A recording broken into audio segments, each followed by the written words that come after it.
This video will show you how to bleed Shimano brakes. This is something that you have to do if your brakes start to get spongy. In other words, the lever feels soft and the braking performance declines. It's also something that you have to do when you get a new set of brakes and you've got to cut the hydraulic lines to make them fit your bike. I did make another video that shows you actually how to cut and reinstall the hydraulic lines. So if you're doing that, watch that video first and then watch this one on how to bleed the Shimano brakes. Here's what you're going to need to do this. You may need a 5mm wrench, especially if you're doing the rear brake, and that's to remove the caliper from the bike. You're going to need a 3mm Allen wrench, a 2.5mm Allen wrench. You're going to need this bleed block, and that's to put in the caliper because you've got to take the pads out before you do this. You're going to need a 7mm open-ended wrench, and then you're going to need some hydraulic fluid, some mineral fluid from Shimano. And what's nice about working with the Shimano brakes is this is mineral oil and it's not DOT brake fluid, which can be corrosive. So this, if you get it on your bike, it's not going to corrode the paint. So it's really easy to work with. You're also going to need this, it's called a Shimano bleed tool, and it's only about $5. And it's a really nifty tool. And this is the box that it comes in, so bleeding tool from Shimano. And then you're going to need some rubbing alcohol to wipe everything down when you're done with a rag or paper towel. Usually with this kit comes this tube, and this is to put on the bleed nipple. It's also very helpful to take that tube and wrap a plastic bag around it with a rubber band. So when you're bleeding the brake system, the mineral fluid can go inside the bag and not spill on the ground. The first step is to remove the brake pads from the caliper. And you will most likely get a little mineral oil on the caliper. And if you ever get mineral oil on the pads, it will ruin them and they have to be replaced. So take your 3mm Allen wrench, remove this bolt. And I already removed it, but there's usually a little retaining clip on the end of this that you need to pull off before you unthread the bolt. So pull that out.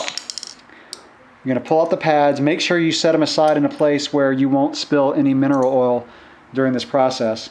And then you have to put the bleed block in because we're going to be squeezing the brake lever, and you cannot have those pistons freely move. They have to be able to squeeze down on that bleed block. And that way they don't get stuck. So I've got the bleed block in place, and I'm going to take my bolt and just, you don't have to tighten it all the way, just enough to hold that bleed block in place. And now you want to rotate your lever up so it's parallel with the ground,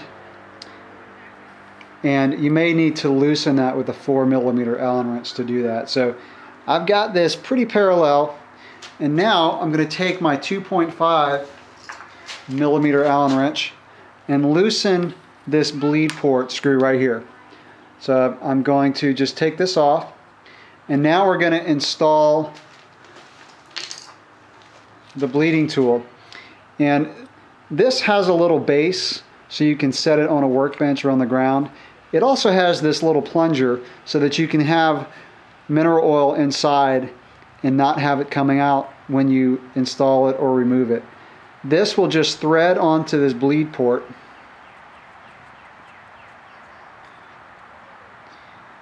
And I've got some mineral oil in there, but I'm going to put some more so that it is about halfway full.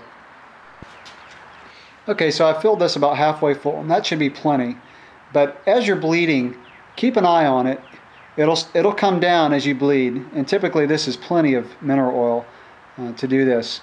But if it ever gets down low and you're not done bleeding, in other words the lever is still not firm, then you need to add some more in there. But again, this should be plenty for this job. Okay, now that I've got the mineral oil inside this bleed tool, remove this plunger so that the mineral oil can go down inside the brake system. Okay, now it's time to move back down to the caliper end. And since this is a front brake, the caliper is much lower than the lever, so I'm going to leave it on the bike. If you're doing a rear brake, you're most likely going to need to remove the caliper and just let it hang down from the bicycle. Okay, it's got this little rubber cover on the bleed port, and the bleed port is this little nipple looking thing at the top.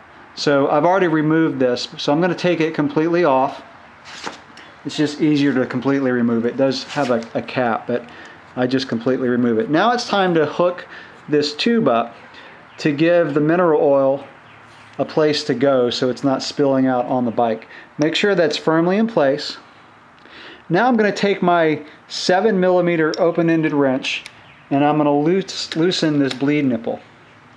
Now as I do, I'm going to see mineral oil start to fill the tube, and it's using gravity to feed it in from the bleed tool at the lever, and that's bleeding down inside the tube. And what's happening is any air bubbles that are inside are getting flushed out, and oftentimes you'll actually see bubbles come up inside. Leave that open a little bit, and again, keep an eye on the bleed tool, make sure that it's not getting too low. And now I'm going to close it off, and I'm going to check the lever. Okay, this lever feels firm. If it's not all the way firm, what you can do is put your wrench on, squeeze the lever, and you may have to have someone help you do this if you're doing the rear because you can't reach usually both. As you're squeezing the lever, open it with the wrench, close it before you let up on the lever, and then repeat that process maybe 3 or 4 times, and that's going to get some air bubbles out of the lever. So again, while squeezing the lever, use the wrench to open the bleed port, close the bleed port before you let up pressure on the lever, and then, like I said, repeat that 3 or 4 times. So I've got a really firm lever feel on this brake, so I am done with the bleed. Now it's just time to make sure this bleed nipple is tight. Okay, I'm going to remove this. I'm going to put the cover back on the bleed nipple, and then I'll go up to the lever end, and I'm going to remove the bleed tool. Alright, before you put the pads back in, take some rubbing alcohol on a paper towel or rag and really wipe down the caliper. Okay, make sure you get any bit of mineral oil off of the caliper. And I'm going to do the same thing in a minute up at the lever. So I've got all of any mineral oil that would have spilled out. And usually you'll get at least a few drops that come out.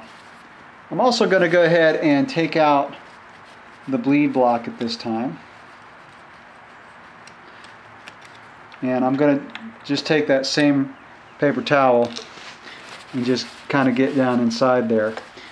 Now, just as a note, you probably know this, but let me say it. Never squeeze a brake lever if you don't have either a pad or set of pads with either a rotor inside or one of those orange things that slip inside the rotors if you're transporting the bike, or a bleed block. Never allow the pistons to freely move by squeezing the lever. There's got to be something in there to give pressure to them. Okay, now it's time to put the pads in, and wash your hands real good. Make sure there's no mineral oil before you handle brake pads on your fingers.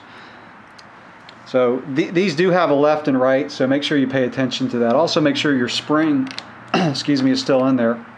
So all you do is slide those in, put your bolt in, and then tighten them down and put your retaining clip, if you can see that, back on the other side. Okay, back up at the lever end, I'm going to put this plunger back down inside a little hole here so that I can remove this and mineral oil will not spill out. So unthread that. Before you put the screw back in the bleed port, take your mineral oil and just put a couple drops inside the hole so you see it kind of level with the surface there. And that makes sure that that reservoir is totally full before we put the bolt back on. Okay, now it's time to just put this screw back in the bleed port. And because that reservoir is totally full, you'll probably get just a little bit spillover, but that's okay. And take your 2.5 millimeter wrench, tighten this down, probably about 4 or 5 Newton meters. That's all you need. And now we want to wipe everything off with a rag and make sure everything's clean up here. Just take your paper towel or rag with rubbing alcohol and make sure everything's clean. Now again, I had this towel on here just to make it easier to see this, but it's probably not a bad idea to cover if you have foam grips or really any kind of grip with a rag or paper towel so that you don't get any mineral oil on there, because that could make your grips really slippery and it's really hard to get the mineral oil out of anything like a foam or even a rubber grip. Okay, that's it. Now you just put your lever back into the position that you want. Finish building your bike if you're building it up, or put your wheel back on, and you are ready to go.